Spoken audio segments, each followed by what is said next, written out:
Ah, yeah. Christmas. How about that?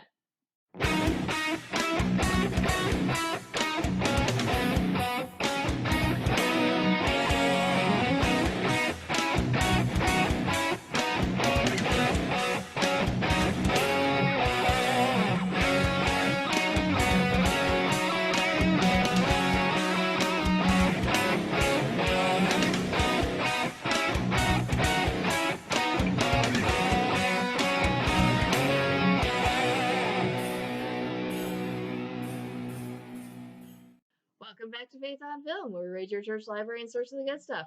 I'm Stephanie. And I'm Nathan. And this year, we're going to focus on an old favorite, It's a Wonderful Life. Directed by Frank Capra and starring Donna Reed, James Stewart, and Lionel Barrymore, it's one of those that's become a staple of the holiday season. And like with many classics, it has people wondering, is it really that good? No, we're not doing that. This is not that show. Let's start by taking a dive into one of the most common criticisms of the movie. The backstory takes too long. On the slim to none chance that you have no idea what this movie's about, it's about a man named George Bailey who is contemplating suicide on Christmas Eve. Eager to help him, his guardian angel reviews his life up until that point. And this is the part of the movie that people say goes tedious. Disagree. You do need to establish George Bailey and his life in this town with all these characters, because that's really the only way that the ending really is going to work. You got to get to know these people to see why they matter to George, why he matters to them, and so on. And the characters in Bedford Falls are likable characters. It's a small town with a lot of quirky citizens, sort of reminiscent of, say, Mayberry in the Andy Griffith Show or Stars Hollow in Gilmore Girls. Well, I don't have an issue with that. There are just several points where it feels like the story bunny trails. Such as? At the school dance, there's a whole subplot about this guy who's jealous that George got to dance with Mary instead of him. That's the original Alfalfa, by the way. This guy goes on to get back at George by somehow getting the key that will open the gym floor to reveal the swimming pool underneath. And George and Mary are somehow the only ones oblivious to this and wind up dancing straight into the water where they keep dancing. It's a cute scene. I just feel like you could have arrived at it in a simpler way. You mean like maybe this is Marty just kind of playing a prank on George, getting him to dance and then pulling the pool out? Who the heck is Marty? Well, Marty Hatch, Mary's older brother. He's one of George's lifelong friends. We even see him in the World War II montage. Well, wait a minute. You mean to tell me that one of the main character's brothers, who introduced our lead couple to each other, and is one of George's lifelong friends, you see 3 times in the movie and 2 of them are cameos? 4 if you count when they're all sledding as kids. That's another cameo. See, this is what I mean. It's not that we spend too long in the past, it's that the focus isn't always where it should be. They could have been developing their relationship with Marty. True. Characters like Violet do get more attention than Marty. Which is funny, too, because this is one of those movies that does put a lot of thought into where it's going to go later. There are even like some of the lines, which are kind of offhand comments or throwaway jokes, are significant later. For example, when George is showing Ernie the cab driver the newspaper headline where his brother Harry just got the Congressional Medal of Honor for his heroic actions in World War II, Ernie kind of teases George by reading another headline about how it's going to snow again. Significant because the snow in the movie is later going to be the visual cue between the present day and the alternate reality where George gets to see what the world might have been like without him. Now, here's a fun fact for you. Frank Capra and his team actually won an Academy Award for technical effects because of the snow. It's one of those things you don't really think about. But previously, movie snow had been accomplished by painting cornflakes white, which was great except for the part where they were incredibly noisy if you stepped on them, which meant that lines of dialogue shot during snow scenes always had to be dubbed over in post.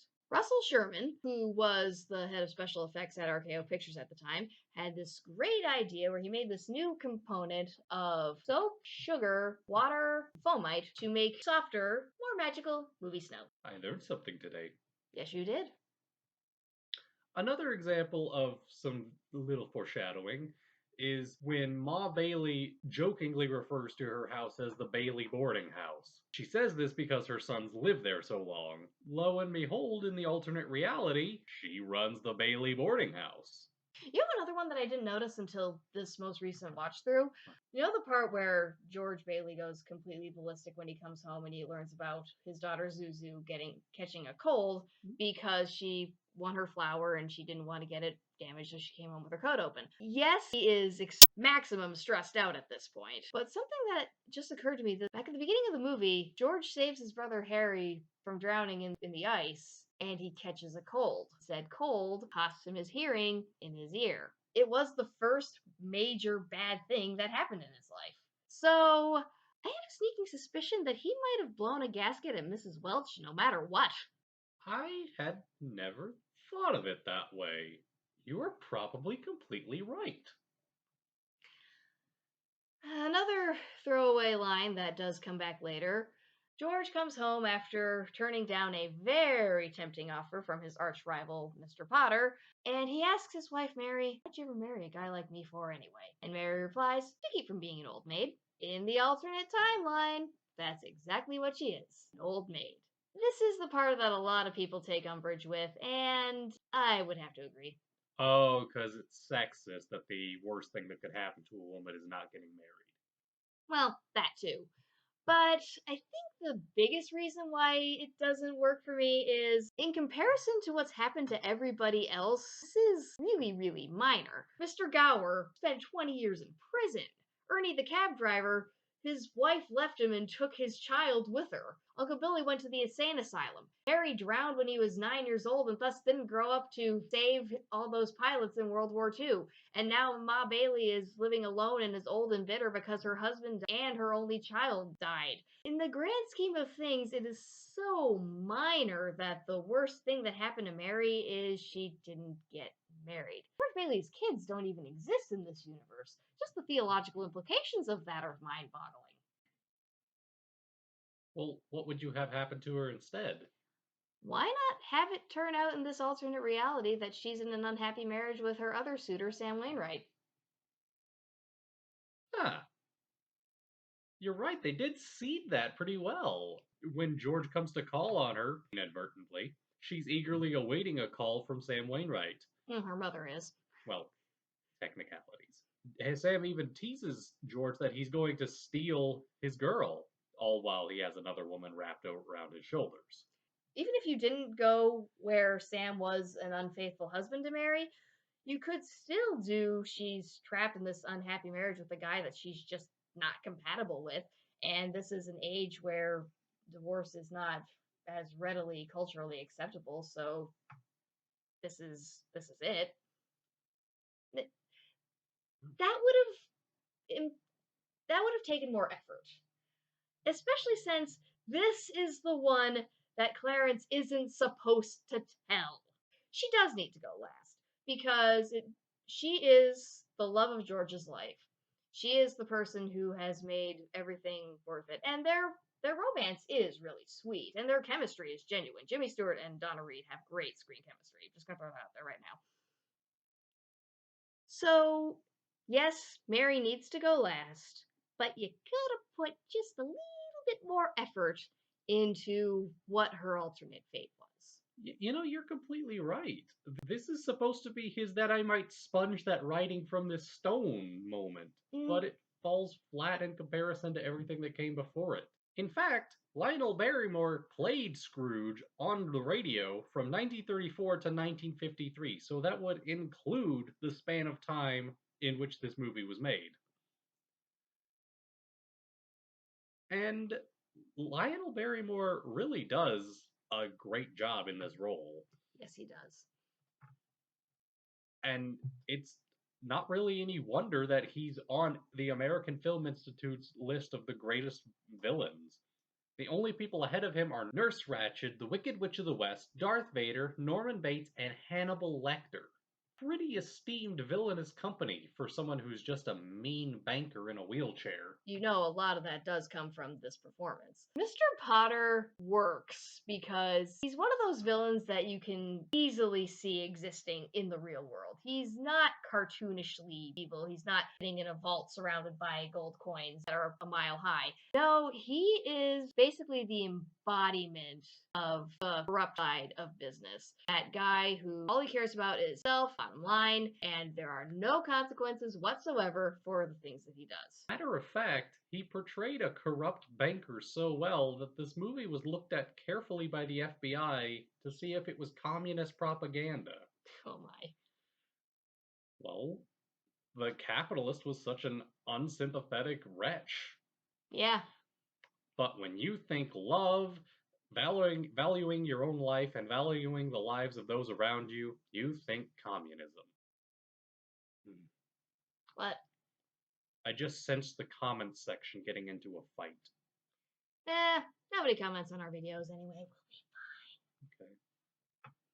While we're on the subject, something that people have going back and forth on whether they like or not is the part where Mr. Potter does get away at the end. Uncle Billy accidentally gives Mr. Potter an $8,000 deposit that he was taking to the bank in a folded newspaper. Instead of returning the money, Potter gleefully places out a warrant for George Bailey's arrest. This is what spirals into George Bailey contemplating suicide. It's a pretty rotten thing to do, and there really aren't any consequences for the last time we see him. He's going, "Happy New Year to you in jail." There are still film historians who are surprised that Frank Capra was allowed to do this. The Hays Code for making movies at the time was very strict about movie villains always had to get their comeuppance at the end.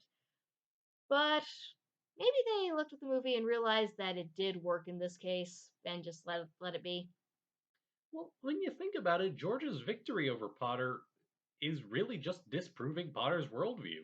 Rather than George's friends being the working class that Potter thinks they should be, or even the rabble that he calls them at one point, George has helped elevate them, and in return, they repay his generosity. And that's far more impactful. You know, it's funny. I've heard a lot of people compare this movie to A Christmas Carol.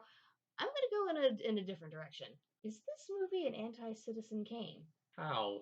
Well, both movies feature protagonists who are at the end of the line in one way or another. George Bailey is contemplating suicide, whilst Kane is literally on his deathbed. A third-party observer who and the audience then go through a series of flashbacks where they learn all the major points of the main character's life. And there are even little details like the first flashback just happens to include sledding. And Ma Kane runs a boarding house. But the main point I'm getting at here isn't that they are the same movie. That they're not. They're more the heads and tails of the same coin. You could make the argument that both characters kind of wanted to be what the other one was. George Bailey has all these big dreams about he wants to get out of Bedford Falls. He's going to go see the world. He's going to build things. But in the end, he doesn't get to do any of that. Charlie Kane, meanwhile, he does get to do a lot of great things. He gets to be rich and big and powerful and famous. But you there's kind of this running theme all throughout the movie that isn't necessarily the life that he wanted. Something that he even comments on at one point when he says that if he hadn't been rich and famous, he might have been a great man. You could even go so far as to retitle Citizen Kane, Your Life Was Terrible. But something else that I've been thinking about in regards to Citizen Kane and It's a Wonderful Life, and really any movie where the American dream is prevalent, I can't help but wonder sometimes, especially when I hear politics making their way into the pulpit where they really don't belong, I can't help but wonder if the American dream isn't as biblical as some might want us to think it is. If you really think about it, the American dream is life, liberty, and the pursuit of happiness. Extra emphasis on that pursuit of happiness. You pull yourself up by your bootstraps and you accomplish all these great things because you wanted to do it. But the Bible instructs Christians to deny themselves daily, take up their cross, and follow Christ. One of these things is not like the other. I think that's another reason why this movie has resonated with people. Movies always want to do that everyman type character, but George Bailey is one of those rare characters that really is an everyman character. It's funny, much like Mr. Potter is on AFI's villains list, George Bailey is actually on the AFI's heroes list. And ahead of him are Ellen Ripley, Rocky Balboa, Will Kane, Rick Blaine, James Bond, Indiana Jones, and Atticus Finch. A lot of movies have the notion of follow your dreams, do what your heart wants, and don't ever give up. But very few movies are honest enough to say, no, you know what? You likely won't achieve everything you want to do.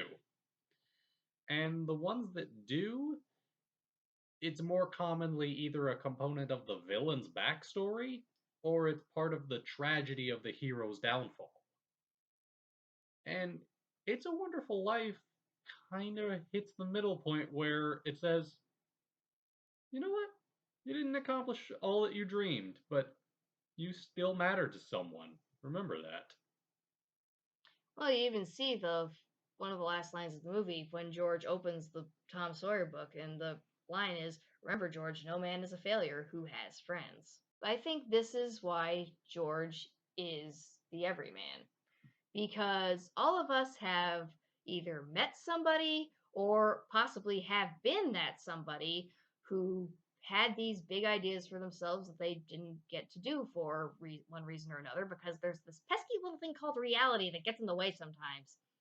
For example, I am 100% positive that my grandfather's plans for his life did not include getting laid off 4 times. 4 times! But that's what happened. And he had to deal with it. Because that's reality. Hey, this is supposed to be faith on film. Yeah, what's your point? We've barely talked about the literal angels. Whoops. Wonderful Life's angels are not what I'd call biblically based. No. They're more like a vaguely Christian pop culture conception of angels. I mean, they're not 4-year-old girls with fluffy wings. Thank goodness. They're all humans who died and went to heaven to become angels. I hit the tree. Which raises an interesting question. The angel who gives Clarence his mission is named Joseph, so he's supposed to be Joseph of Nazareth? It's possible. I mean, Joseph is a prominent part of the Christmas story, and this is a Christmas movie. And there is that one townsfolk who prays to Mary, Joseph, and Jesus at the beginning to help George. Okay, that raises even more questions because there's this unnamed blotch that Joseph is talking to. Is that supposed to be God or Jesus or you know what I mean? Trinitarianism is confusing. I would guess that it's supposed to be God, but sufficiently ambiguous to be accessible to people even of not a Christian background. I think it works. Yeah.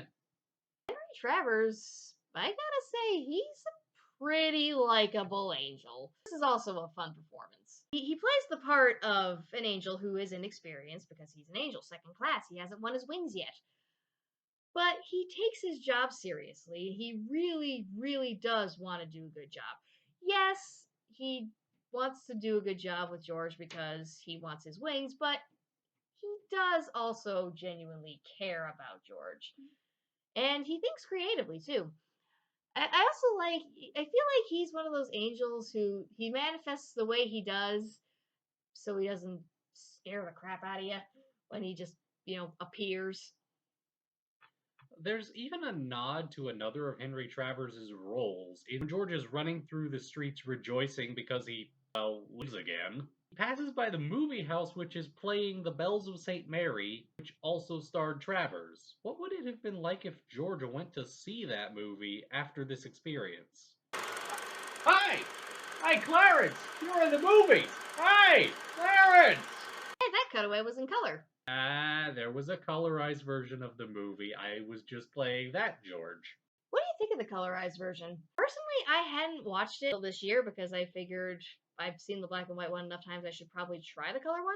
And it wasn't a bad colorization. It's a Wonderful Life is one of those movies that is kind of grainy and a little out of focus in some places. So the colorization did help me notice smaller details sometimes, such as when different characters had tears in their eyes. Not gonna be one of those people that says the colorization cheapens the experience or something like that. It's fine if you don't like black and white, go check out the color version. But for me, the black and white is sufficient, and I didn't really need to colorize it. When we started talking about reviewing this particular movie, I know we were both kind of worried about whether It's a Wonderful Life would hold up or, you know, nostalgia goggles would get in the way again. And I'm happy to say that I think it holds up.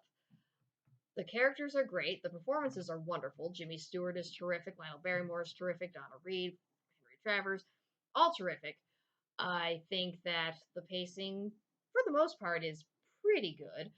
And I think the story works. And who doesn't get a little awe when Stewart prays that he does want to live again? It's a good movie with a good ending. I thought I would waver on this more than I did. I figured I was going to come out saying, oh yeah, it's satisfactory, but not as good as I thought it was. But, the movie won me over yet again. I give it a money's worth. I'd agree. Not bad for a movie that started life as a greeting card. Anyway, thank you for joining us for Faith on Film. I'm Nathan. I'm Stephanie. We'll see you next time.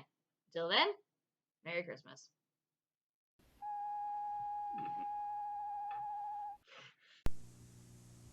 Maybe there's something on TV. And now, back to our movie. What do you want? You want the moon? Just say the word and I'll throw a lasso around it and pull it down. Oh, no. Hey, that's a pretty good It's idea. a Wonderful Life.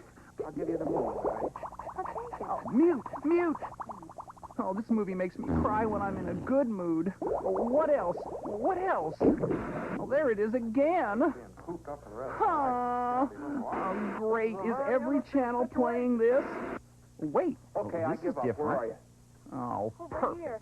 The colorized version.